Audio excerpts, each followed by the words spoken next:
Yeah. I will talk from now onwards. This is my show. Thank you, ladies and gentlemen, and welcome to the Lunga featuring Jared show. Today we will be talking all things Lunga and not Jared. So we hope that you are locked into your seats and ready for the show, because today is all about the Lungma. That's me. Ladies and gentlemen, today, so we have Jared here, which we're going to not focus on. We're only going to focus on my dreams and my aspirations today. Ladies and gentlemen, in 2 years' time, I want to get married. Let's start there.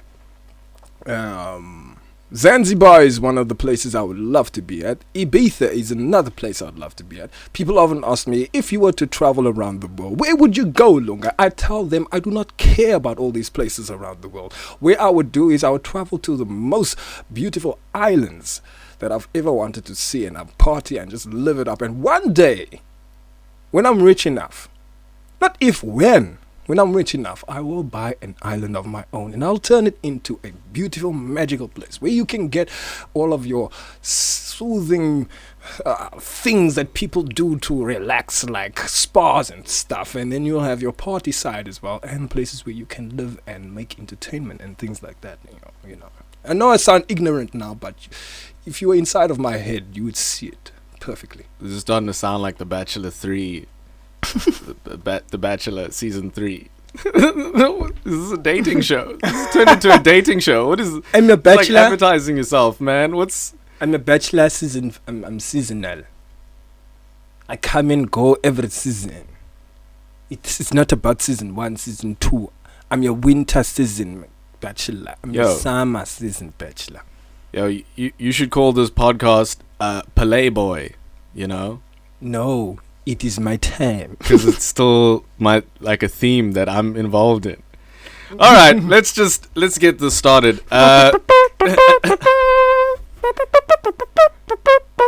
Presenting. Okay. Yo, hello. They were here the whole time. Welcome to Playtime, a podcast about comedians. I'm Jared Pillay, and this is the podcast. We're gonna talk. I'm not gonna lie, dude. That whole Bachelor thing really threw me off, man. It's difficult to. Where are we? What are we doing? Has the green screen changed? Yeah. All right. Have we started? We have. We started like how long? How long have we been running now? Are you serious? Yeah. We did all of that. It was beautiful. No, it was beautiful. Ridiculous. I actually now I feel like we should, since this is a podcast about comedy, and I guess I'll tell you while we're here, the aim is to bring in a new comedian every week, and we play around. I had a whole thing worked up in my mind. I thought it was going to be, but you know what? I'm just going to go with this. This is what this is. This is comedy, and let's dissect this piece, bro. Where did that come from? I want to know. I don't know, bro. Like, I was asked to check the mic, and that's where it came from. And then, folks, this is what happens when mic check goes a little too far. But it's creativity, bro, and it's in the moment, man. Feel like exposed, like vulnerable. But vulnerability, I feel, is. I hope this doesn't sound too pretentious. I feel like vulnerability is an element to comedy. You know, it's yes, very true, actually. Yeah.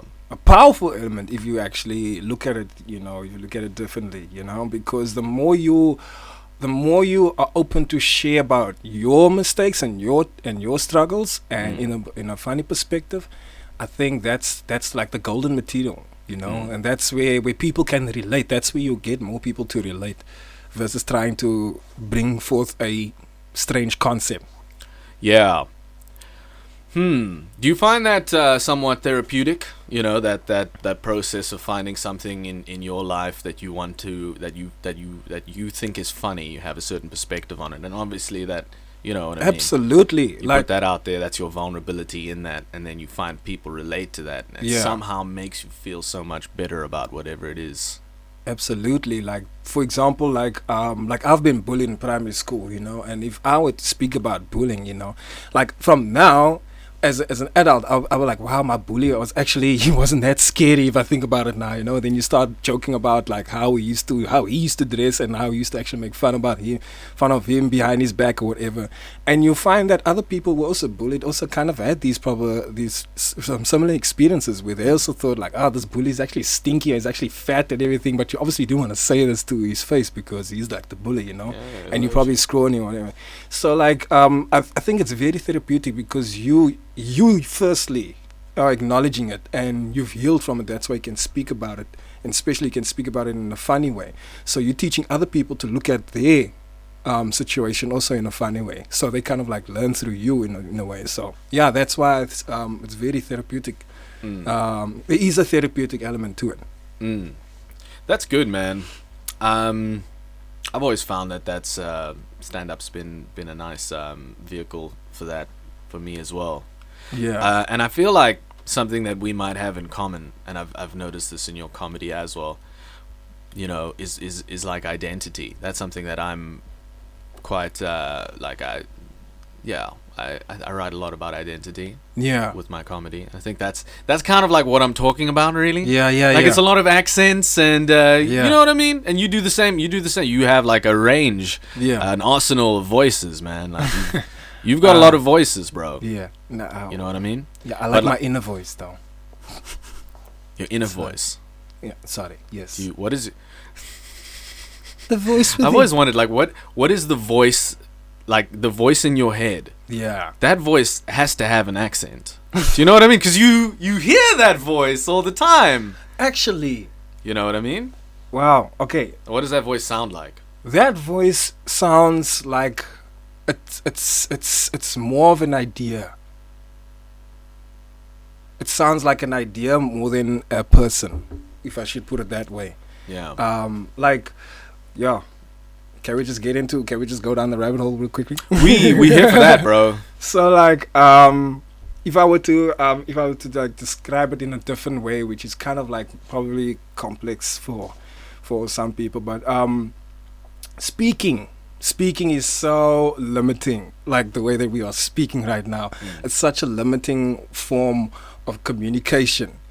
Telepathy is the one where we are really open, because when you speak telepathically. Yeah. We don't only can communicate with humans, but we can communicate with animals, we can communicate with plants and all other living things, But now that we've chosen to speak, we can only speak to humans, and even more limiting, you can only speak to humans that speak your language. So I can't, like, if I go to Spain, I'm lost, Yeah. But like we'll get there. We'll get there one day, We will. That's that Professor Egg shit right there. Yeah. So that's what I'm saying. Like now the inner voice is more of like a telepathic kind of speaking, kind of voice. So I can't really tie a accent to it. I maybe hear the voice that I want to hear. But sometimes my sensei will come through in that voice, because I need to get inspiration from my sensei, or it sounds like just a heavenly voice because maybe I'm meditating and that's what I'm hearing at the time, or when I'm writing comedy, it sounds like a buddy kind of voice. But it's like, it's like it's your inner inspiration. I call it my inner muse, but it's your inner voice. It's the inner you, So, and it just comes through in the way that you need it, I guess. So I wouldn't say, if I were to like say it's a voice of something or something, I'll probably tell you that I'm connecting with my guardian angel probably, and then they're speaking in a specific way. But my inner voice is whatever your inspiration, whatever your drive is at the time, I guess. Yeah, that's dope. Yeah. I hear Morgan Freeman when I hear the voice of God in my mind. Hey, Jared, you need to stop masturbation. That's what I hear in my mind. At least twice a day. In need of redemption. I don't know. I don't know if I can get a Morgan Freeman. That's a difficult voice to do. Can you do a Morgan Freeman? No, I don't think so. Let's run through the list. I've never shall tried. We? Okay. What are your like, let's say top 3? Let's narrow it down. Top 3 impressions. Impersonations. It's so funny that you're bringing this up, because I actually want to write some new stuff. Because I think I can like do some other imitations. So like you've heard me do the DMX imitation, right? Yeah. What? my dog's at? Yeah, So I got that one. Worked on that one for a while, and then I've also got Sean Paul. Yep, Sean Paul. And I don't really care what people say. I don't really watch what them want do. But still I gotta stick to my girls like glue. And I'm a lovely number 2. Somebody go son them. Somebody get them. Yeah, and then... Yo, that's dope, man. That is so on point, man. Yeah, so, and then there's also, I want to write a joke about Pitbull and Flo, right? I can't really do their voices, but, like, I can do, like, little bits of, like, the little ad-lib stuff that they do. It's a joke that I'm working on, because they, like, for me, they're, like, the two rappers that, I don't know. Do we consider them? I don't know. I don't want to offend anyone, but like, do we look at them as rappers? Like, what category do they rap? Is that like club rap? Mr. Worldwide, baby. 3 to the 4 4. This is real 5. I don't know. That stuff. I don't know. It'd be funny if like I would love to see a rap battle between Pitbull fans like just stumble across this on the internet. Yeah. And make us give us the views we need. Oh, wouldn't that be amazing? Yeah, I'm gonna write a joke about that. Fuck Pitbull. Yeah, that's what he said. Get these views up, son. No, Get it. That's what he said. People love Pitbull. Yeah. You know why he's named Pitbull? No. Because pitbulls are, if you know anything about dogs, Lunga, pitbulls are actually not as aggressive as people think. Like, they're sweethearts, like they're really good dogs, and like they are great companions. And Mr. Pitbull's just saying to the world, they see me as this aggressive. No, we don't.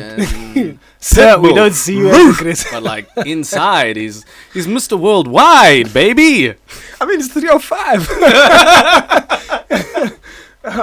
Darling. Yeah, I think it ends there. Now, man. And you look.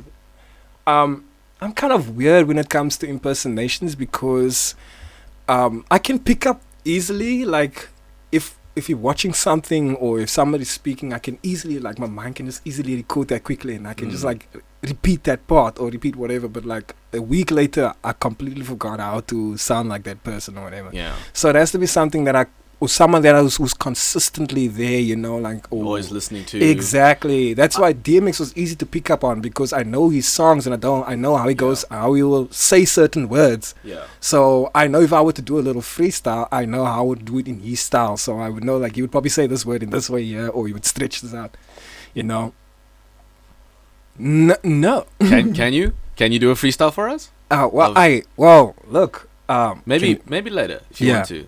The thing is, I can't freestyle. I'm not good in freestyle. So, and I think I overthink. Yeah, that's cool. And yeah, I'm always trying to rhyme, and no. Me too. I'm not a rapper.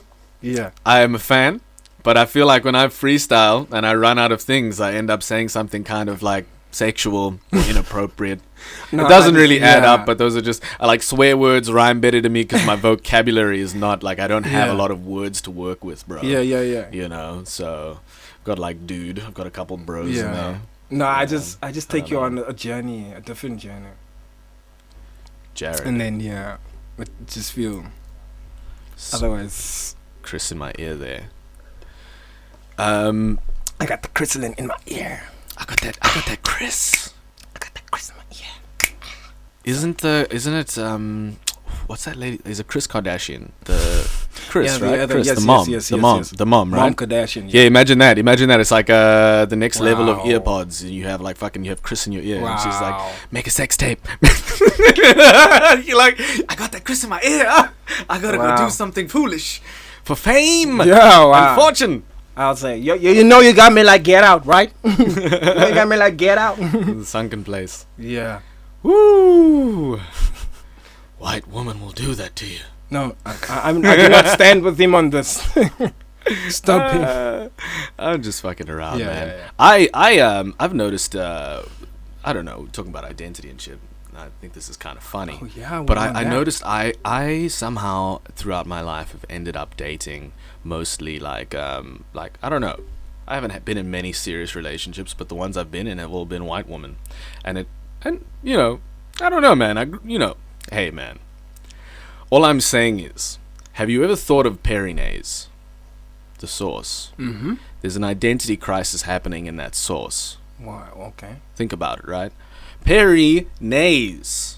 It's a combination of two cultures, two worlds being clashed into one small-sized 500 milliliter bottle with a squeezy cap.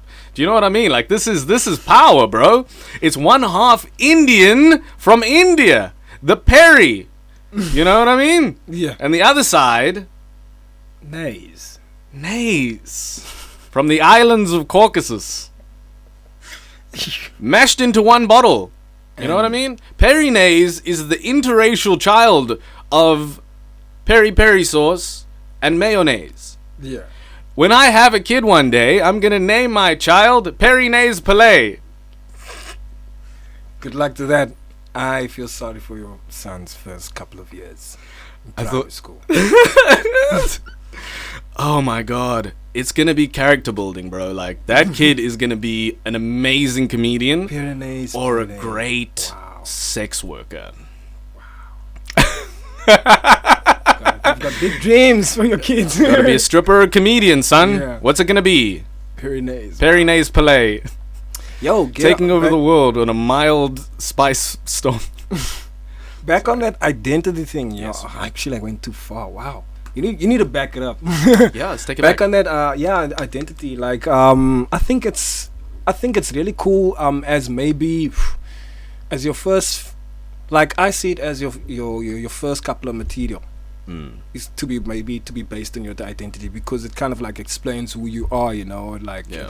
it kind of gives us a feel of, like, for example, if you look at Kevin Hart, you know, where he spoke about his identity at first, you know, like speaking about where he comes from, what his family gatherings look like, you know, speaking about his kids. I mean, even Trevor Noah came out with the Daywalker, you know. It was also about his identity, you know, like It's a great example of identity. exactly, you know. So that's how I understood it, and that's why my first one-man show was based on who I am and where I came from and where I grew up.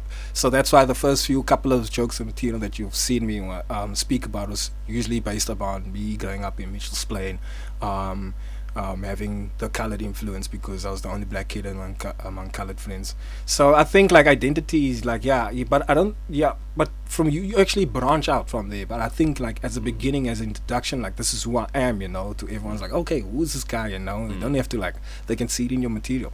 Yeah. So I think For that's sure. cool. What do you think about what's your take on?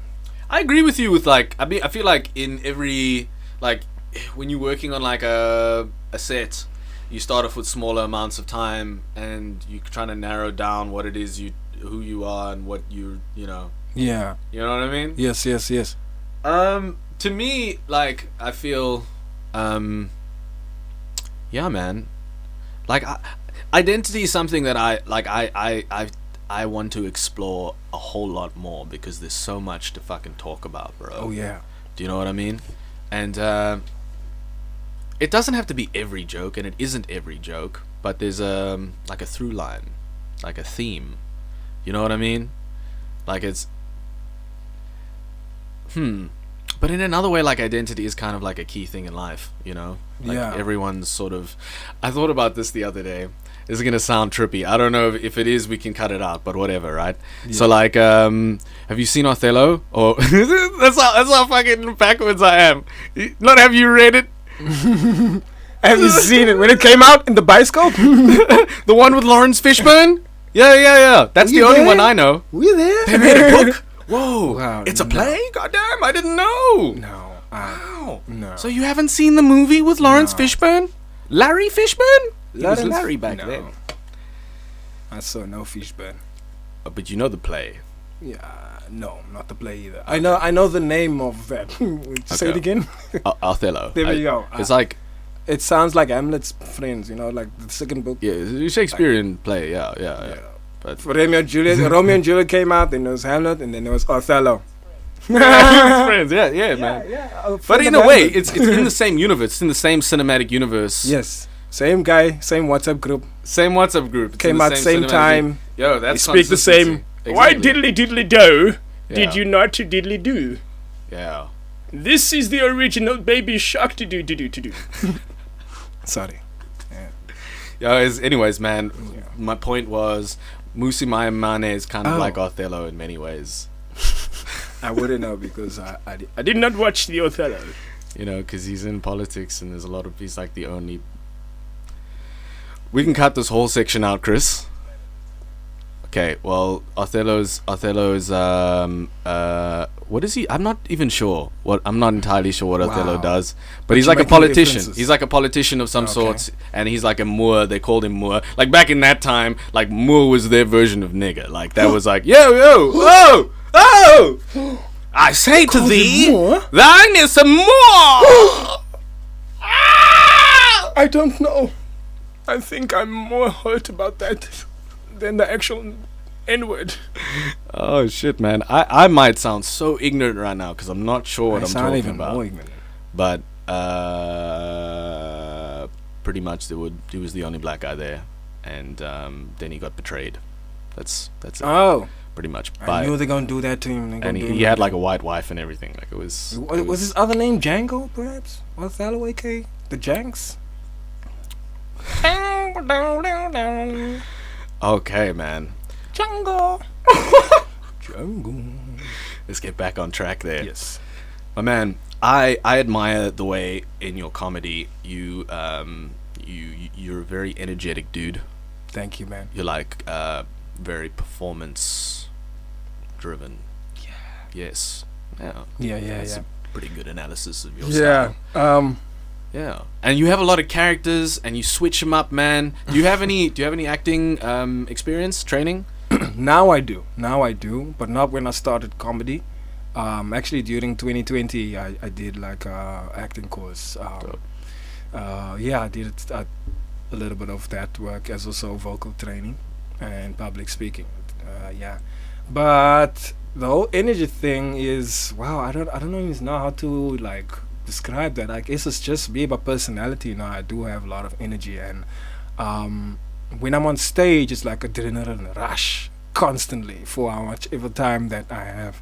Especially if I have shorter time on stage because my jokes are quite lengthy. You know, so I'm Yes. sure you're familiar with me. Always like people are like, yo, you're running over time. So I write quite lengthy jokes, and it's worse for me when and this can sound weird, but when the crowd is really feeling it, I'm having fun. It's actually worse for me because then I feed off a lot of that energy, and I still need to get through some material, but the time is going, you know. Yeah. So I always having this issue, you know, when I'm going over time. But when it comes to impersonations and all of that, you know, I always want to give it like my full performance. I always feel like I want to leave everything on stage, you know. Like I don't hold back on anything, no matter how much people in the crowd, no matter what kind of show it is, if it's important or not. You know, I always try to make sure that my performance is good. And I think it's just the idea of giving it your all, and that's when I get all that energy from. And I also need to learn how to slow down sometimes because I was told a lot in the beginning that I'm rambling, you know, and I'm not giving people also time to laugh at certain things, you know, because I'm just poof, poof, poof, poof, poof. So yeah, I need to learn how to balance that out. But yeah, that's what helped me get my name, the Energizer Funny, you know, because a lot of people's like, hey man, we love your energy, you know, your energy. Even just kept on hearing it so many times, and I was like, well, I guess that's my brand. Yeah. The Energizer Funny. You're on fire though, dude. Like when I watch you perform, it's always like fire, bro. Respect. Like, Yeah. yeah, dude. Like lots of energy, bro. Like Yeah. take the room, you know. Saw that. It's dope. Good Yeah. shit. No, respect. So last time I was chatting to Ambrose, we were talking about how he got into comedy, right? Yeah. And then we found out that your journey into the whole comedy thing, you know, yours and Ambrose, it was entwined. Yes. You know, you guys were like, so let's get your half of the story, bro. How did you Yeah. get into stand-up? So, when I left school, I started working for this youth development agency called Spades, and we used to do youth work in schools. And we would basically, it was like peer education, what is what it was called. We were teaching kids to be there like for each other, and like because we understood the transition between like childhood to teenage, and where things start to get weird. You know, your body identity starts to come in. You start to question who you are. Peer pressure kicks in. Experimenting with this and that, teenage brings. So that kind of phase, we would like jump in, and then we like try to like, I don't know, we try to talk about these things, make it conversational, and then just for kids to grow from it and just understand the process of growing, you know. So I used to do something like that, and with that program we would then obviously with the schools that we work in, they would host a night to remember, which is like a show, what they do, like an annual show what they do, and all these schools would come together and they would compete in singing, dancing, acting and all of that stuff. And now they needed a host to host these shows, and they selected me to host once. And now usually the host duty rotates with everyone in the staff, but like this one time they put me on the spot, and I was so nervous. I didn't know what to do. I just knew that I'm crazy, and I like to make people laugh, but I didn't have any jokes per se, you know. I just was acting silly or do silly things, like maybe beatbox or do some sound effects, but do whatever that's gonna make people laugh. Act silly like Charlie Chaplin, you know. I would just like think of how would he walk, you know, if he was, you know. So I would do little things like that as I'm hosting, and then people would be like, "Oh man, you're so funny," and people's like, "Are you a comedian?" And I was like, "No, I'm not a comedian. No, I'm just doing this hosting thing, you know." And they're like, "No man, but that's really funny. You should be a comedian." Random people were telling me that, you know, and every time I started hosting, you know, people would always be like, "Oh, you're so hilarious. Do you do comedy as well? Because I want to come watch your comedy." I'm like, "No, I'm not a comedian. I just do this, you know."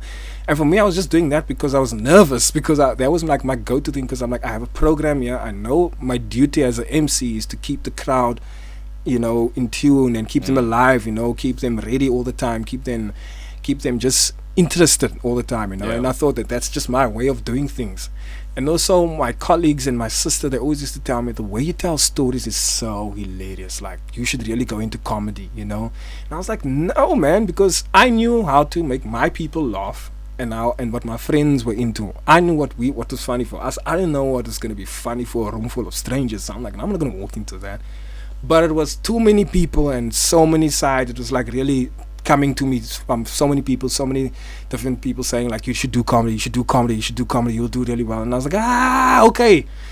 And then I wrote some material, and still I was afraid to do it. And then I just put it there, and I let it lay for like 3 months. And then at a braai, you know, it still kept on coming up. At a braai, Ambrose was at the braai as well.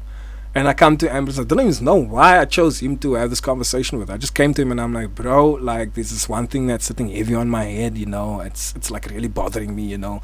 People are telling me that I should do comedy, I should be a comedian, you know. And he's like, bro, like I'm getting the same thing. People are telling me too that I should be a comedian, all that stuff, bro. It's like, it's crazy. And I was like, what? You getting this too? I'm like, it's really crazy that this is happening to us. It's like, okay, cool. Seeing that you also getting the same vibes, I'm also getting the same vibes. Now we can do this together then, because I was afraid to step into the ring, you know. Yeah. I was just like, I really only wrote material down because people were like getting to me, you know. It was really like peer pressure kind of thing. That's the only reason why I wrote material. I've never ever thought that I wanted to be a comedian ever in my life, you know. And then I was like, wow. I told him about it. He's like, dude, the same pressure's on me. And I'm like, let's just get it out of our system. And that people who said we must do it, they must come watch and can see that we're not comedians, you know. And we're like, yeah, whatever. So we're like, okay, cool. Yeah, you guys are like, yeah, if we get these people to come too, we might be able to make some coin. Let's do that, dude. That's yeah. So we're like, we find out armchair. Armchair is the spot to go, you know. And we're like, yeah. So we're like, okay, can we go to armchair? And Amber's like, yeah, let's just speak to one of the comedians here. And that's when we met Rustam August. He saw rest in peace.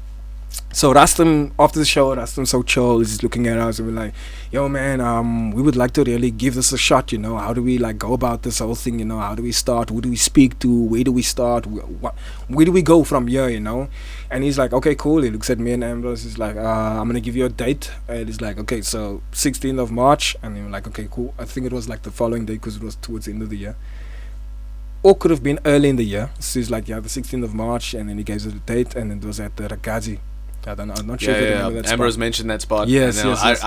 I was at Ragazzi. I mentioned this to Ambrose as well. I caught it because it died 3 times or something like that. Yeah. So I caught it on the 3rd wave. I got Yeah. the 3rd wave of Ragazzi. Yes, yes. Yeah, back So- when pandemic talk wasn't popular. Yeah, wow, bro. And we went there, and I already did some material. Ambrose didn't have material just yet, but he's like, but he had some concepts and ideas of what he wanted to speak about. But I wrote down like a whole script. I wrote down a couple of material because I didn't know. I was so afraid of what I'm getting myself into. I just wanted to make sure that I'm planned, so that at least I stick to my plan, because I don't know where I'm going. I don't know this territory right now. Let me just stick to my plan, and at least I can go home with that and be like, I tried my best, But just to walk in naked and like make a fool of myself, I think I would never ever try again, Yeah. So anyways, so the show happens, and we do our thing. My first night I went overtime. And then after that, Gino Fernandez comes to us, and Carl Weber was hosting the show. Gino comes to us, he's like, hey man, you were really, really good, you were really funny, there's a lot of potential in you and everything. Just be careful when you mention certain names, because it can come across as hate speech or certain things, blah, blah, blah, but you're really good. I want to book you for Chili Bar tomorrow evening. I was like, what? This is my first gig. What, you think I'm worthy? And I'm like, and he's like, yeah, man, there's another open mic thing. There's a lot of guys, up and coming guys. You need to meet other guys and try other platforms. And then he went to Ambrose and told him the same thing. And then we just started doing that. The ball just started rolling, and this is where I am now. He started playing the circuit, man. That's dope. Yeah. That's a dope story. Shout out to Carl and Gino. Shout outs. Ooh, fan, fan, fan, fan. I had my phone with the ones. Fan, fan, fan, fan. Yeah, I find Carl's always been like a definite like a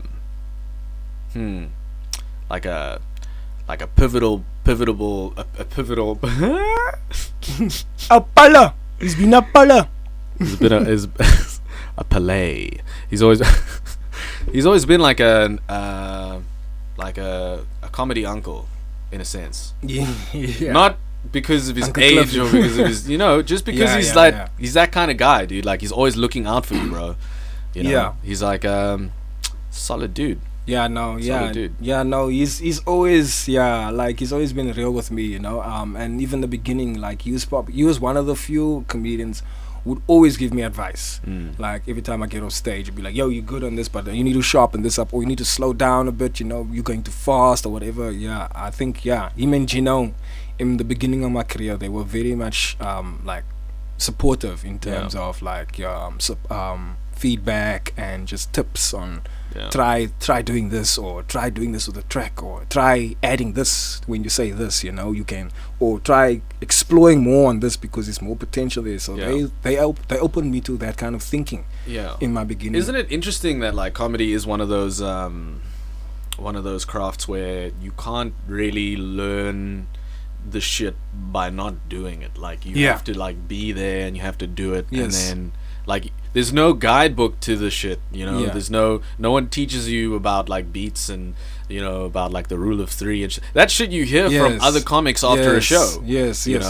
And like I think those sessions of just talking to other comics and like standing in a circle outside of a show, like that's what it's about, man. That's my favorite part about stand-up, besides actually performing. It's just hanging out with comedians. That's where you get to learn and talking shit and learning. Dude, it's dope, man. And we don't have that anymore. I feel like we were on such a beautiful place in Cape Town comedy, where there were shows like almost every night, and you could go anywhere, and even if you didn't want to perform, you just go hang out with the homies, bro, and you just get just be in that environment, I just want to touch on what you just said, like the whole thing. Like, it's comedy is an art, and with many arts, there's a formula and foundation to these things. But what you do, what you add to it, is what you shine with, So, like you said, in comedy, like with what helped me also was like a technique that you spoke of, the rule of 3, because I used to write so many punchlines, and I would find that the laughter dies out.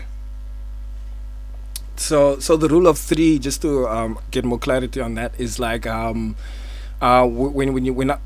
way I understand it is I write 3 major punchlines. For example, if I'm writing a story, I'd write 3 major punchlines. Not major punchlines, but 3 parts where I definitely want you to laugh. In the beginning, I want to laugh. So maybe as I introduce a topic, I'll come up with something there, and then there I want you to laugh, and then I'm gonna give you some information, and then there's a middle part where I want you to laugh again, and then at the end would be the main punchline. That's like an overall 3. But now when you're talking about punchline specifically, the rule of 3 around punchline specifically, the way I understand it is like 3 punchlines are enough. So for example, let's say, so Jared was walking down the street and he was on his way to the shop. He was so focused on his phone, and then he didn't see the banana there, and he slipped and he knocked his head. And then he rolled into a little bit of dirt. He tried to get up and then he slipped into a manhole. That is enough. If you're going to say after that manhole he came out again and then he looked and then the beaver bit him, that's when the laugh starts. Then it's like, okay, it's too much now. It's too much. You This know? guy's just irresponsible. Yeah. I can't follow this guy anymore. So, I don't. so to stay on the safe side, to get that laughter that builds and builds and builds, 3 is good. I've seen comedians do like 5 punches. For example, a good example is Kevin Hart, with his last show Irresponsible, or his previous show Irresponsible. You know, when he's talking about that joke where he's like, he wish he was a little more prepared for burglars, you know, because he could hide guns in different parts of the house. So every time a burglar one is like gonna come to, he's like, oh, you want to rob me? Huh? And then he does it so many times, like different scenarios. He's like, oh, you want to rob me in the kitchen? Okay, just give me 1 second while I gun compartment. You know, I don't know if you saw that joke. Yeah, I remember that special. Yeah, so he builds it up with the whole robbery thing and like, okay, this is what you're talking about, being robbed. No. Then he does that punch. That's a punchline. Every time he does it, oh, you want to rob me? Yeah. So he does it probably like 5 different scenarios of that. So sometimes you can push it. Yeah. You can push it, and those ones usually start off quiet. The first few times start off quiet. Once the crowd sees the consistency, and then the laugh starts to build up, so the last 3 or 4 of your punchlines that you set up like that, that's when they really start to laugh. So if you actually go back to, if you guys want to relate to what I'm talking about, watch the Kevin Hart, I'm advertising here, watch the Kevin Hart Irresponsible, especially that joke part. Just check out how he keeps doing all of those punchlines and how he progresses and how the laughter starts to build up. That's like a rhythmic, it's like a rhythmic attraction. Yeah. You know, it's like people pick up on the rhythm and then they're Yes. like locked into what's happening. Yes, because now, like the first few ones, he gets a few giggles. You know, it's like, cool idea. And then as he starts to build it up, it becomes funny. And then every time he does it, it becomes. But like the second last one, you can't hold on to your seat, and he's also laughing. He's also laughing at the part. He can barely like hold it because that's now when the joke is really funny or whatever. So you could do it that way too. And also there is a formula which I figured out like last year, especially when you're writing like storytelling. So I don't know, like I can't relate with one-liners because I don't really do one-liners. So for me it's like a really interesting and spontaneous way of thinking, or like really you need to think out of the box and like sometimes break down the word from what it means into what it sounds, and that's how I think our one-liners think also sometimes, you know. But with storytelling, there's also 3 things that I follow. It's also kind of like a rule of 3, which is, I call it my formula. It's topic, facts, scenario. That's the perfect formula for writing. The topic, facts, scenario. So for example, like we can come up with a joke right now. You can write about anything. It's not always going to be funny. Yeah. But you'll definitely have some material, or you'll definitely have something. Right. So, for example, throw me any topic. Random. Pigs. Oh, you actually look like Tupac now for a second when you were like, did anyone ever tell you that you look like Tupac? No. If you actually shave all your, I think you'd look like Tupac. Yo, I'm gonna shave my head, dude. I That'd be think crazy. you'd look like Tupac. Pigs. Okay, cool. So pigs, right? As random as it is, I'll be like, pigs. Anybody be on a farm before? Yeah. Anybody have some close interaction with pigs? Yeah, pigs stink. And then I'm getting to now facts. Yeah, pigs stink and they eat anything and all this stuff. Then you get in some, maybe you can be funny there with some facts there. But yeah, pigs are blah, blah, blah. And they'll eat all of that stuff. I've seen once on the movie, have you actually chopped up a human body into really fine pieces and you starve a pig, it will actually eat it all up and the bone and everything. I've saw it in the movie. So you give some fun facts, some all this stuff. And then you give your scenario. Seen that in Hannibal. That shit's crazy. Yeah. They train the pigs to eat the people, bro. Yep. Yeah. I don't know if that's real. I don't know if you can actually train a pig to eat people. I think it's really true because I saw it in another movie where they make that reference as well. You know, and this huge mob guy, he does that too. Yeah, if you starve them, if you really starve, and they'll clean out all the bones, everything, bro. There'll be nothing of you left. You just need to starve them and like chop you up into little pieces, like meat pieces, and then they'll finish you up, bro. So I would get into some of that, and then I would like get into a scenario and be like, okay, I had a pig once, and it was all cute, you know. I named it Babe and everything, you know. But then the thing started growing, you know, and it was like, and then I'll be like, started thinking it was like witch doctor stuff because now my culture's coming in and these sounds are not. So that I would build maybe a scenario around that. So the topic were pigs. The facts or the fun facts are like, they stink and this kind of thing, speaking about the movie references. And then my scenario was, I had a pig once. And then I'm going to give you how I reacted when I had my pig. Yeah. And I'll probably use some of that facts that I drew in something of the build up, but I'll just switch it up like that. So but like you essentially kind of you're building off of like you like relying entirely on your imagination to create these things. Yeah. That's your style of how you write, is Yeah. what you're saying. That's Yeah. cool, man. So you have a formula, you sit down and you just start spinning. True. And look, also I think it will help a lot if you have to do like a corporate gig or if you have to travel, for example. So for example, if we were going to Spain and I was like, Spain, and I'm like, we're doing a show in Spain, I would like to do some of my material, but I also want to show them that I took an interest into the country, you know. So I'm like, okay, cool, I'm gonna go on Google and be like, what's fun facts about Spain? And like maybe this and that, the bull thing, the bull chasing, blah blah blah. And I'm like, okay, cool. And then I'm gonna build my experience of a guy maybe from Mitchell's Plain running around with the bulls and all of that, and then that's gonna be my joke there. I see. So I'll be like, I came to Spain. It's the first time for a black man in Spain. That's the topic. Hey, I came here to see the bread and the pizza. Hey, I wanted to see the bulls. The bulls is hectic. Yeah. Speaking about the bulls, and then the fun facts that I googled about the bulls, and they drop a bit of that, you know, maybe sound funny, and then I would hit you with my punchline, which would be a scenario of me doing this whole thing about the bulls or whatever the case may be. I want to pick out on Spain. I see. All right, man. Damn, that's it's like a really productive way to write, you know. Yeah. I dig that. I'm not like that at all. Like I wait for something to happen, or I think about things that have happened, and somehow like I find like stories from my own life mostly. You know, I find things that like I want to talk about that like genuinely just happen to be a funny situation. Yeah. Do you know what I mean? Like I'm like the imagination comes into how I make that story relevant or how I make that story pop. You know, like where I find the punchlines in that like story that's based on something that happened. Yes. You know, that's your spark. That's what makes you a comedian.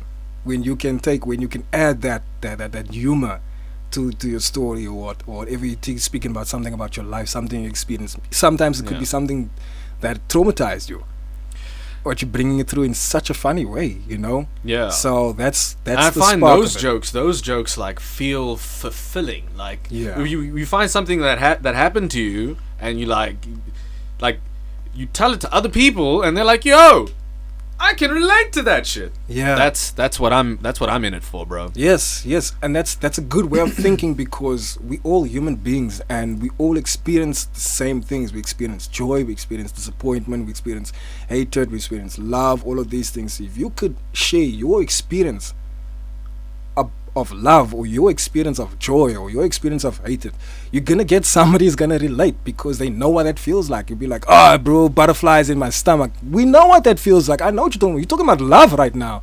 Bro, I was so nervous I shit my pants. I know what you're talking about now. You're talking about fear, you know. So or diarrhea, like exactly.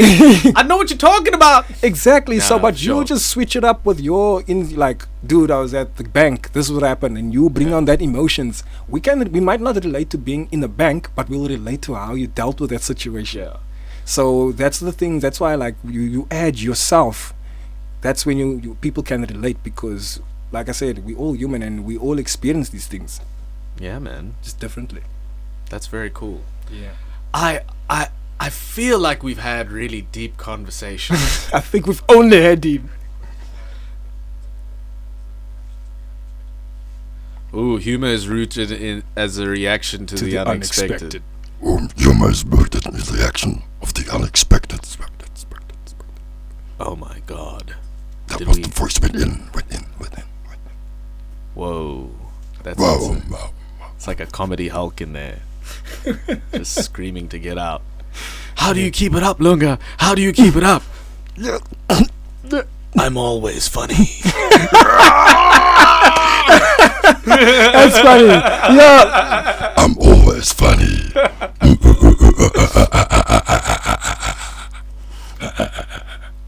How did that happen? Oh, well, they let a comedian into a radioactive site, and there was a gamma radiation and an explosion, and he turned into a comedic Hulk. And I can handle it. They're giving him his own show. Hecklers, come on, I can handle it. Heckler smash. Punchline. Oh! That punchline's funny. Yeah. That's great, bro. Oh my God. Yo, while we're here.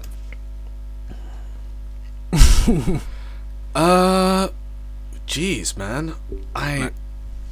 I feel like I wanted to change the topic. Let's to talk about something. this view. Let's talk about this view. Oh, this is my new.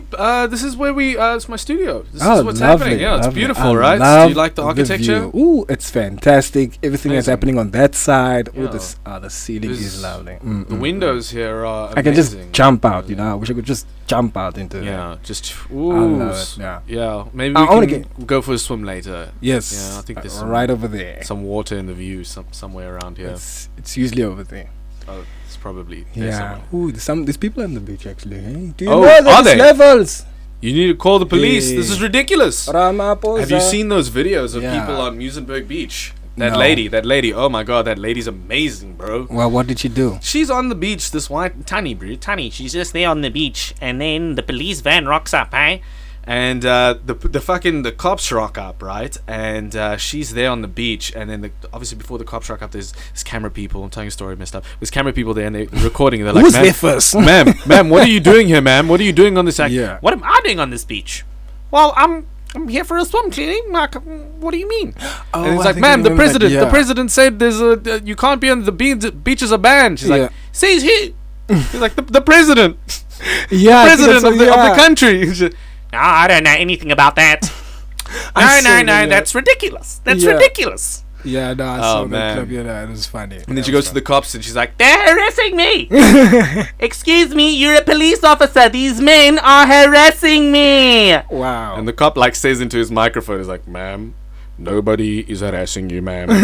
Please step away from the vehicle and go home. When you go home, they will go home, ma'am."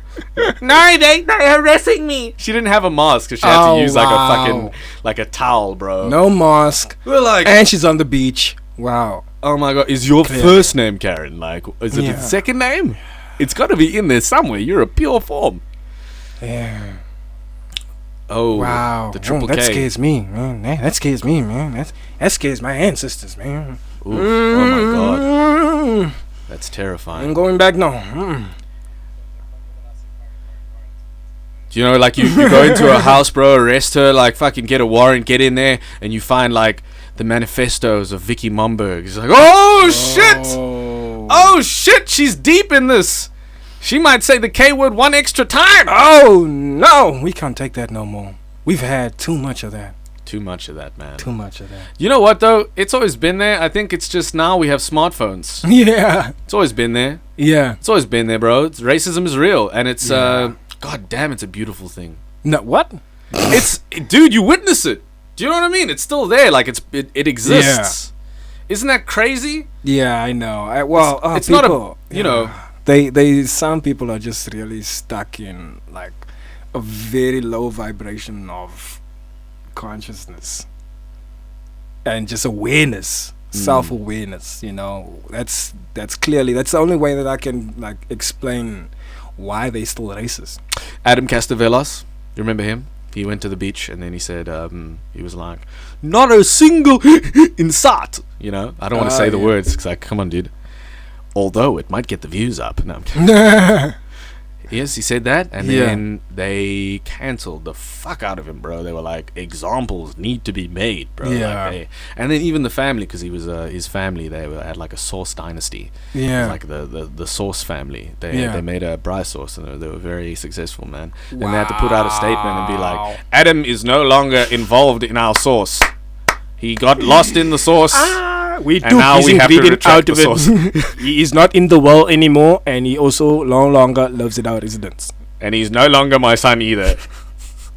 If you see him, please call him a different name. I had no idea I was raising a racist. And the Shame. dad turns around, shouldn't have gotten caught. Why did you make a video? You fucked up, son. You got Yeah. caught. That's the problem. Yeah, I know. Yeah, it's sad that it's still around there, but I ain't got time to focus on that. You kids and your smartphones. We used to say that shit behind closed doors. Look at Yeah. you. You're ruining this nation we've built. crazy. Say it to crazy. yourself, son. Say it in the dark. Say it in the dark. There's a time and place for everything. Yeah, I know. And when you're on the road and no one else can hear you, that's the time and place. Yeah, No, I I'm know. kidding. Now, No, people like that for me. Yeah, you're going far with this. I'm going very far. Sorry, I felt a spur of creativity yeah. over me there. You know, this one time, Lunga, I'll tell you this one story, man. It might blow your mind. I don't know if you're ready for it, bro. So, I met this. I went to a predominantly. There was a lot of white people at my school, but there was a mix of people. This specific group of friends I happened to be hanging out with at the time just happened to be all white dudes, and I didn't really notice it at the time because I've known these guys for like 10 plus years. Like, these are my homies. I've always been like good friends with these dudes. Yeah. And we're chilling, having a good time, bro. My word, I meet this Afrikaans dude walks in the room, and like he's really Afrikaans, like really thick in Afrikaans, and like he's so Afrikaans. Me as the brown guy, like I haven't noticed it in a couple of years that I'm the only brown guy there. And when he walked in, I was like, oh shit, I'm definitely the only brown guy in this room. We're just jamming FIFA, hanging out. Yeah. And he was like, oh, how's it going? You know, this is my name. I don't want to say his name because he did some incriminating shit. But yeah, he sat down next to me, and I was like, oh fuck, I'm nervous. This guy like sounds like he's like really thick, bro. Like he doesn't, like he seems a little iffy.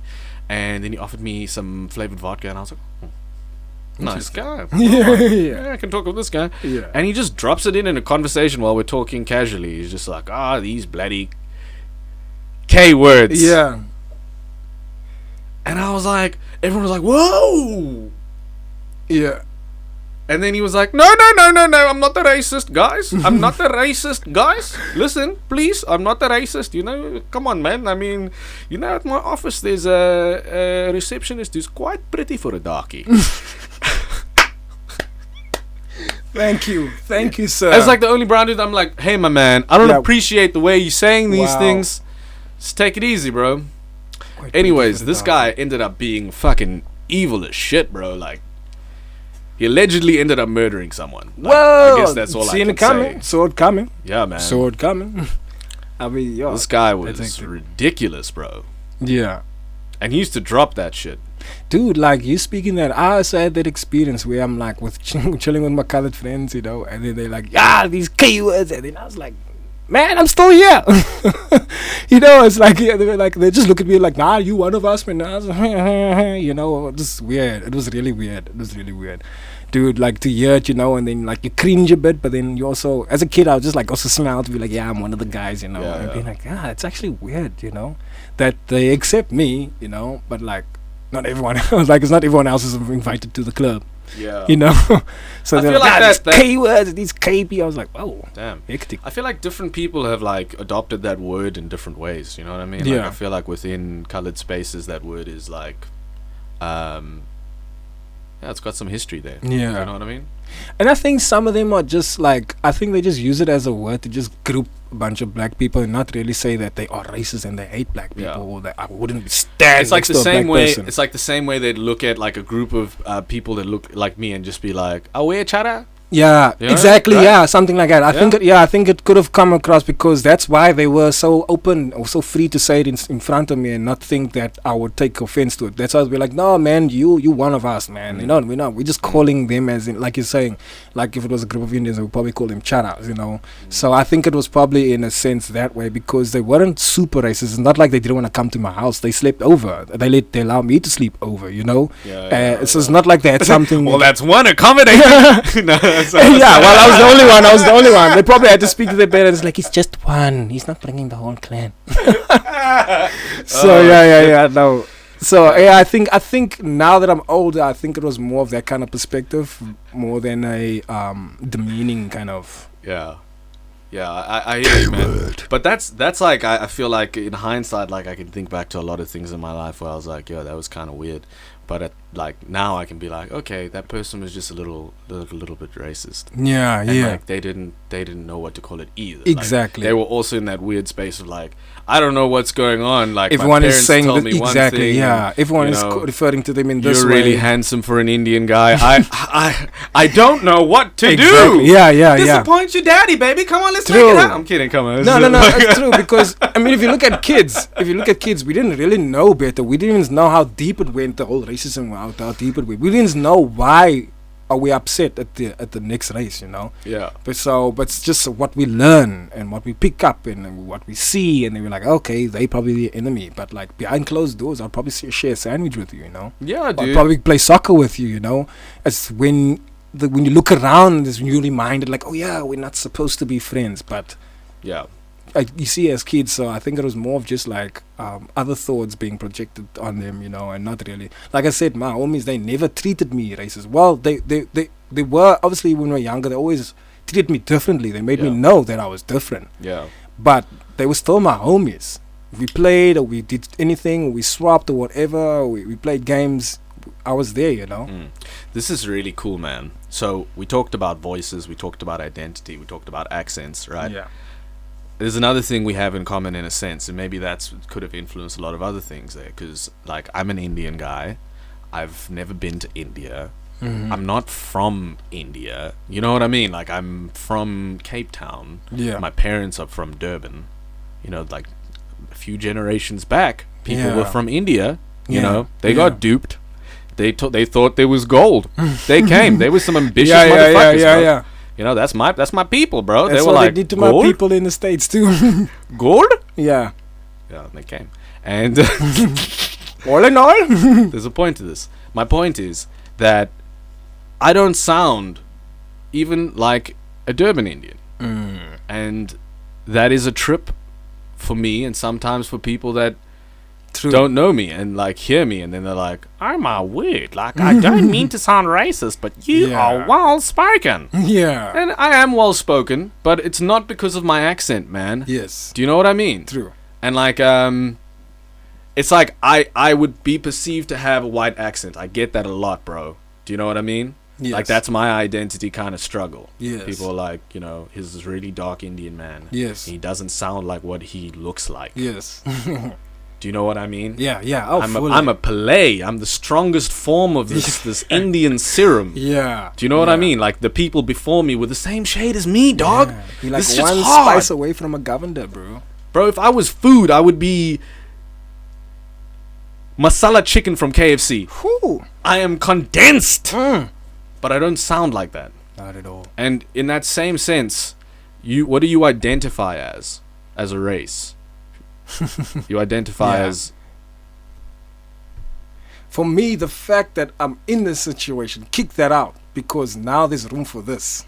Mm, But before, there's room for people like you and I mm. because there's nothing wrong with you. Do you think that there's anything wrong with you? No, Do not you at think all. that the way that you grew up was wrong? Do you feel like you're supposed to be in India, very traditional and cultural? Not at all. Not Do- at all, man. Exactly. Are you happy with the journey that you've walked? Are you I'm- happy with the person that you are and everything that you've learned?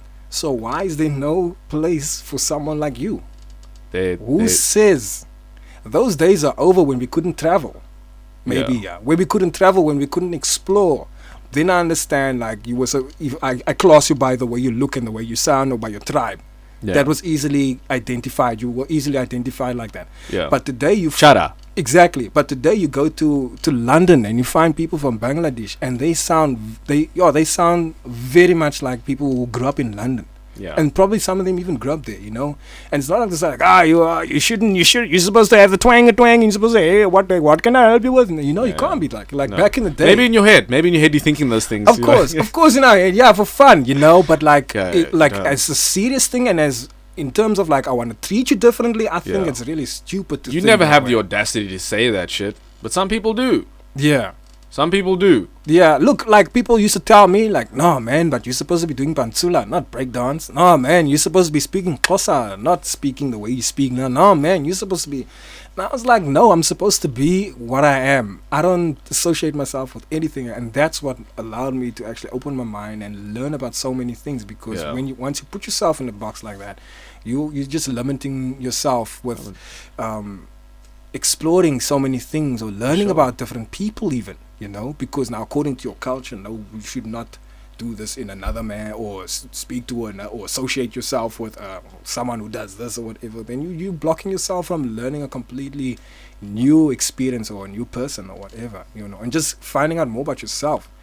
So well, it was tough in the beginning. It was tough, you know, because everyone's trying to convince you that who you are is or how you are is wrong. Yeah. You know, they try to convince you like, no, it just doesn't fit. You know, do Yeah. you speak any of your Indian? Yeah, my languages? grandmother and her sisters, they speak fluent Tamil.